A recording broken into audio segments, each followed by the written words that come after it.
Kerajaan Mughal merupakan kelanjutan dari Kesultanan Delhi, sebab ia menandai puncak perjuangan panjang untuk membentuk sebuah imperium India Muslim yang didasarkan pada sebuah sintesa antara warisan bangsa Persia dan juga bangsa India.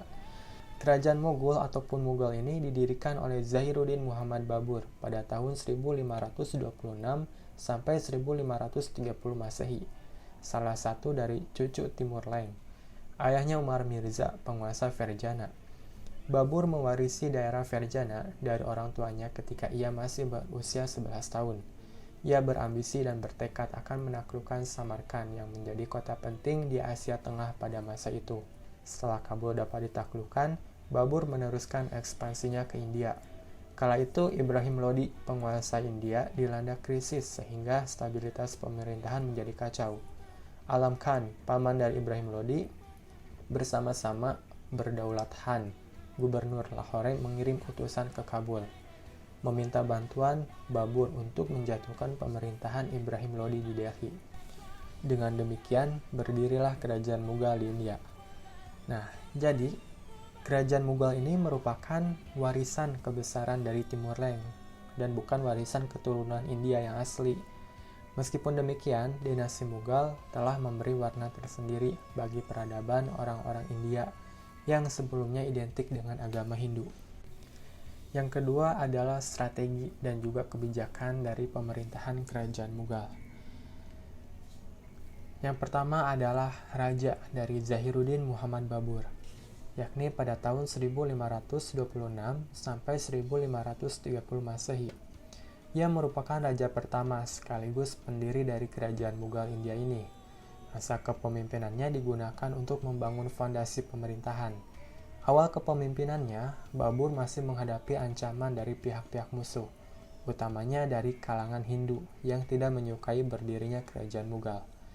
Orang-orang Hindu segera menyusun kekuatan gabungan, namun Babur berhasil mengalahkan mereka dalam suatu pertempuran. Sementara itu, dinasti Lodi berusaha bangkit kembali menentang pemerintahan Babur dengan pimpinannya Muhammad Lodi.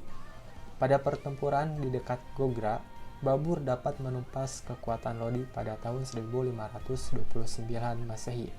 Setahun kemudian, yakni pada tahun 1530, Babur meninggal dunia.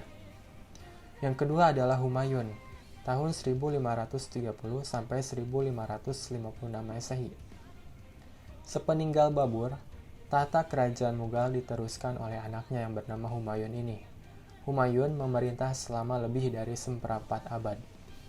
Pemerintahan Humayun dapat dikatakan sebagai masa konsolidasi kekuatan periode pertama. Sekalipun Babur berhasil mengamankan Mughal dari serangan musuh, Humayun masih saja menghadapi banyak tantangan.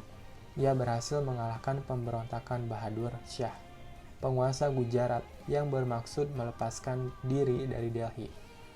Pada tahun 1450, Humayun mengalami kekalahan dalam peperangan yang dilancarkan oleh Sher Khan dari Afghanistan. Ia melarikan diri ke Persia. Di pengasingannya, ia kembali menyusun kekuatan. Pada saat itu, Persia dipimpin oleh penguasa Safawiyah yang bernama Tahmasp.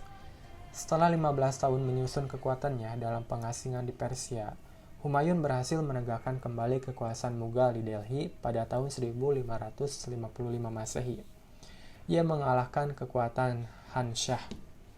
Setahun kemudian, yakni pada tahun 1556, Humayun meninggal. Yang ketiga adalah Jalaluddin Muhammad Akbar, tahun 1556 sampai 1605 Masehi. Pengganti Humayun adalah Raja Mughal yang paling kontroversial. Masa pemerintahannya dikenal sebagai masa kebangkitan dan juga kejayaan dari Kerajaan Mughal ini, sebagai sebuah dinasti Islam yang besar di India. Ketika menerima tahta kerajaan ini, Akbar baru berusia 14 tahun, sehingga seluruh urusan pemerintahan dipercayakan kepada Bairam Khan, seorang penganut Syiah. Di awal masa pemerintahannya, Akbar menghadapi pemberontakan sisa-sisa keturunan Sher Khan Shah yang masih berkuasa di Punjab. Pemberontakan yang paling mengancam kekuasaan Akbar adalah pemberontakan yang dipimpin oleh Himu yang menguasai Gwalior dan Agra. Pasukan pemberontak berusaha memasuki kota Delhi. Setelah Akbar dewasa, ia berusaha menyingkirkan Bairam Khan yang sudah mempunyai pengaruh sangat kuat dan terlampau memaksakan kepentingan aliran Syiah.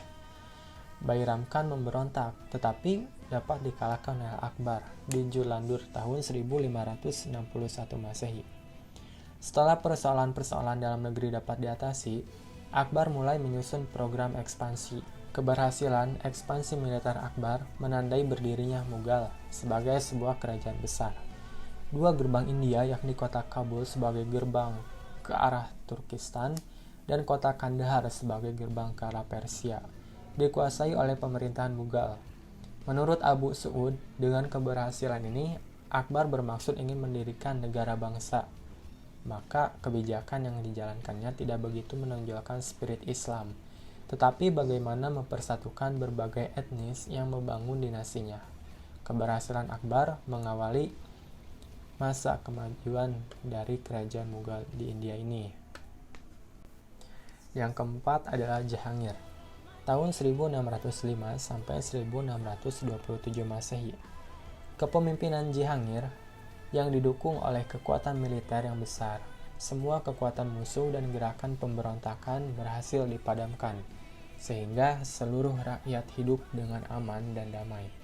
Pada masa kepemimpinannya, Jahangir berhasil menundukkan Bengala tahun 1612 Masehi, Mewar tahun 1614 Masehi.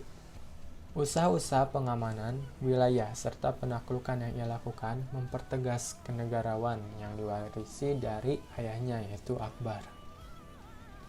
Lalu yang kelima adalah Shah Jahan, tahun 1628 sampai 1658 Masehi. Tampil menggantikan Jahangir, bibit-bibit disintegrasi mulai tumbuh pada pemerintahannya. Hal ini sekaligus menjadi ujian terhadap politik toleransi Mughal. Diusir, pemberontakan yang paling hebat datang dari Afgan, Pir Lodi atau Khan Jahan, seorang gubernur dari provinsi bagian selatan. Pemberontakan ini cukup menyulitkan, namun pada tahun 1631, pemberontakan ini pun dipatahkan dan Khan Jahan dihukum mati. Shah Jahan meninggal pada tahun 1657 setelah menderita sakit keras. Setelah kematiannya terjadi perang saudara. Yang keenam adalah Aurangzeb tahun 1658 sampai 1707 Masehi. Aurangzeb menghadapi tugas yang berat. Kedaulatan Mughal sebagai entitas Muslim India nyaris hancur akibat perang saudara. Maka pada masa pemerintahannya dikenal sebagai masa pengambilan kedaulatan umat Islam. Periode ini merupakan masa konsolidasi dua kerajaan Mughal sebagai sebuah kerajaan dan sebagai negeri Islam. Aurangzeb berusaha mengembalikan supremasi agama Islam yang mulai kabur akibat kebijakan politik keagamaan Akbar. Lalu ada Bahadur Shah tahun 1707 sampai 1712 Masehi. Raja-raja pengganti Aurangzeb merupakan penguasa yang lemah sehingga tidak mampu mengatasi kemerosotan politik dalam negeri.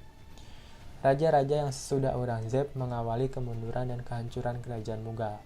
Bahadur Shah menggantikan kedudukan Aurangzeb 5 tahun kemudian. Terjadi perebutan antara putra-putra Bahadur Shah.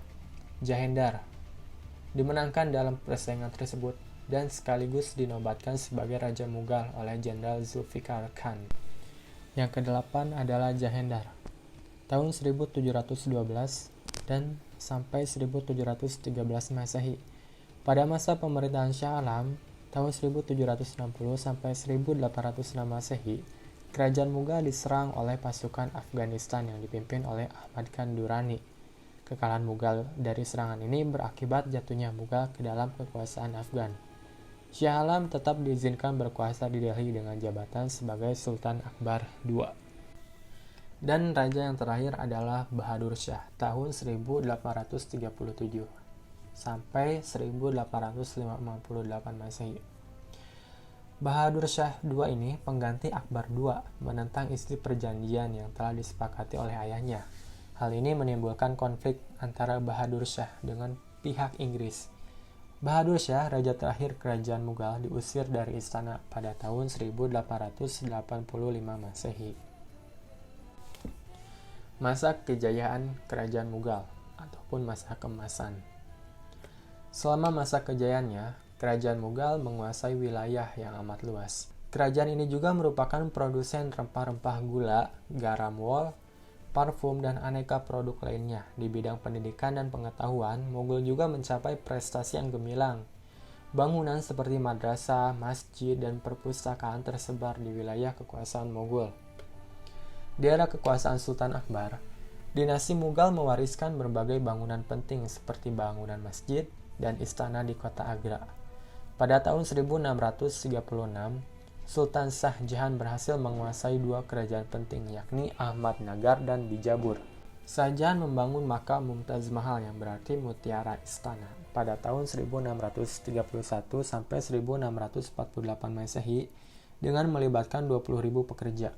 Keberhasilan pembangunan Taj Mahal merupakan bukti pencapaian umat Islam dalam bidang arsitektur.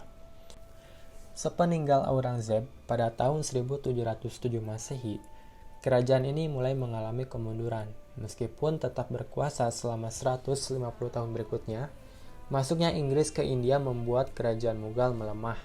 Kerajaan Islam itu akhirnya lenyap dari muka bumi pada abad ke-19 Masehi. Yang terakhir adalah kemunduran ataupun kehancuran dari kerajaan Mughal. Setelah 1,5 abad dinasti Mughal berada di puncak kejayaannya, para pelanjut Aurangzeb tidak sanggup mempertahankan kebesaran yang telah dibina oleh sultan-sultan sebelumnya. Pada abad ke-18 Masehi, kerajaan ini memasuki masa-masa kemunduran. Kekuasaan politiknya mulai merosot. Suksesi kepemimpinan di tingkat pusat menjadi ajang perebutan. Gerakan separatis Hindu di India Tengah, Sikh di belahan utara, dan Islam di bagian timur semakin lama semakin mengancam. Dengan demikian, berakhirlah kekuasaan kerajaan Islam Mughal di India ini. Sekian dan terima kasih.